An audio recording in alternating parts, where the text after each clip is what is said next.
Innanzitutto l'importanza di essere presenti oggi, un sacco di gente, molto sentita anche questa presentazione. Cosa ci dobbiamo aspettare da Armida Panizzo in questa campagna elettorale? Buonasera, Portoviro. Da questa campagna elettorale vi dovete aspettare novità, freschezza, una campagna elettorale senza tante promesse, ma con tanta voglia di fare e di innovare, soprattutto di cambiare. La vostra è una lista di centrodestra. Certo. Sarà in competizione o che differenza avrà rispetto alle altre due di questo La nostra lista non ha simboli, ma ci siamo fin da subito orientati nel centrodestra e quindi ci riconosciamo ovviamente tutti quanti, non abbiamo nessuna tessera di partito, ma ci riconosciamo da sempre nel centrodestra.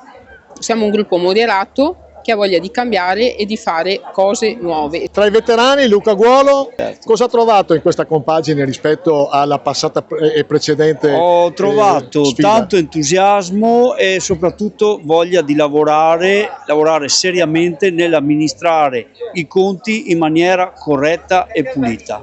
Queste sono le mie, da imprenditore, le mie impressioni nei loro confronti e mi sono aggregato a loro per portare avanti questo progetto. Siamo molto felici noi come gruppo di avere Luca Guolo, che è l'unico veterano e potrà essere importante per tutta la squadra.